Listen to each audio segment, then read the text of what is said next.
Hi, it's Mrs. Cox here, and this is the demonstration of our design and technology task for this week. So again, there are different levels of this task, and the first one, if you don't have any fruit or you don't have the chance to do the practical activity, you can do the design activity. So the first job might be to design a poster which will persuade people who don't like fruit to try it. So I've just done a really simple one. My slogan is fruit is good for you. And put some little eyes in the U, so it means it's you, a little person. And then I've just drawn some fruit and I've enjoyed that. Even if you've only got a plain pen or pencil at home, you could draw that in black and white and make a lovely poster, and we'd love to see that. The next level of challenge is to design a plate or a chopping board of fruit that will make people want to eat it. And if you go in the supermarket, they're really clever. They sell the whole fruit, but then they cut it up and they put it together so it looks really enticing and delicious, and people will pay more money for it. And that might be a clever way to get someone who thinks they don't like fruit to try it. So you can either use real fruit to make your design, but if you haven't got fruit, or if you can't cut it up at the moment, you could just draw your design. And again, I've just had to go a really simple design. This isn't it's not a picture or anything, it's just a pattern. So I've done half banana slices around the edge, satsuma segments around the middle, a cherry in the middle, and then raisins around the edge, and I've labelled it. And of course, the great thing about drawing a fruit plate and not actually making it, you can use any fruit you want in your design and make it as amazing and fantastic as you like. But I also thought I'd just show you some really simple ideas, and your ideas might be better than this, for making some designs that might make a little child who was maybe a bit like, oh, I'm not sure if I like fruit or not, might make them try it. So I'm going to put the camera down here and just show you some really simple ideas. Okay, so what I've got is some raisins, a banana, an apple, and a tin of mandarin segments or satsumas. And the first thing I'm going to try and do, I quite fancy, I don't know if you remember on the other video, there was a caterpillar made out of oranges, and I thought it might be fun to try and make a really simple caterpillar out of a banana. So I've just peeled the banana and I'm just going to chop the ends off. You can eat them, but they're just not quite as smooth as the middle. And then I'm just using a normal dinner knife. I don't need a very sharp knife. I'm still keeping my fingers out of the way, and I'm just cutting it into slices.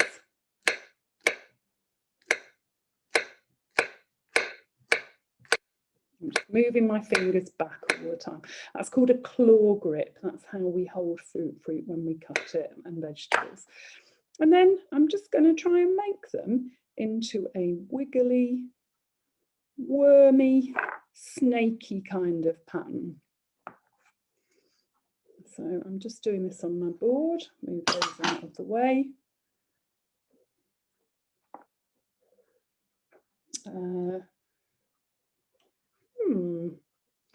Maybe that's okay, or maybe I'll carry on so it's a really long snake. And then I'm just going to give him 2 eyes. Move that so it's on the camera. And I could give him a little mouth, and I could give him a mouth that was smaller than his eyes by just cutting my raisin up into a tiny bit and putting it there. And it's very simple. It wouldn't fool most people, but it might make a child want to try and eat those bananas. And you could imagine starting at one end and eating your way all along to the other end of the snake. So that's my idea for an animal. I bet you could do much better animals than that. And then I'm going to just scrape all that banana off and put it on my plate out of the way. And then I'm going to try and just do a pattern. So I'm going to take my apple. You can cut apples in half with normal knives if you're careful. So again, you use your claw grip to hold your apple, cut it in half, and then I'm just going to cut the core out. You might want to get a grown-up to do that for you. And then I'm going to slice it. You'll see I just get some, we call them segments. So I'll show you that again. Take your apple, put it on its flattest side down and hold it with your fingers back, and then just gently, it's a little bit tricky with a dinner knife and not a sharp knife, but it is possible. So I've just cut out the core, and then I'm going to just cut it into what we call segments, which are these a bit like semicircles. So I've got some apple segments. I'm going to cut my banana slices in half. So I've got little semicircles of banana. And then I'm going to also take some, and these come ready chopped up, some segments of mandarin. And I'm just going to try and make sort of fairly random circly designs. I'm going to start with the apple because that's quite big, and I'm just going to put those into a pattern like that. And then I think I'm going to put an orange segment in the middle of each apple segment like that. And then what could I do with my banana? I could have a banana each side of my apple, maybe.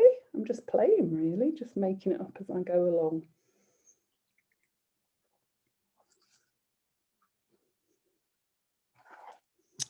And then I could use a few of my raisins around the edge to kind of finish off my circle.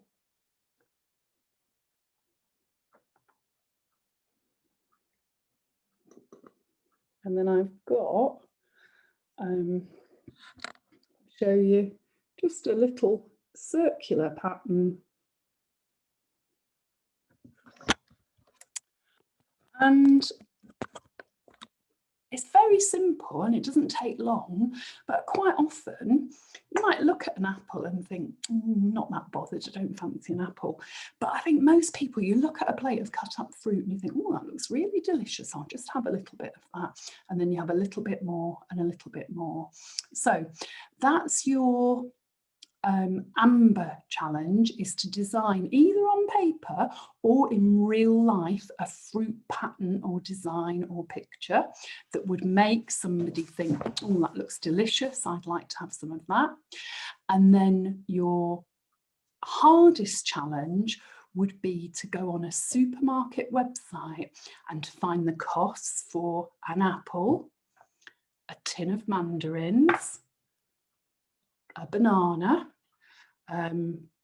You could even find the costs of the raisins. They're quite expensive, but you get an awful lot of them in a packet, so that makes them quite cheap just for a few of them.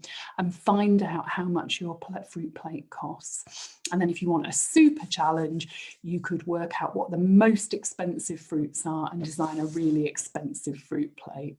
We can't wait to see your designs.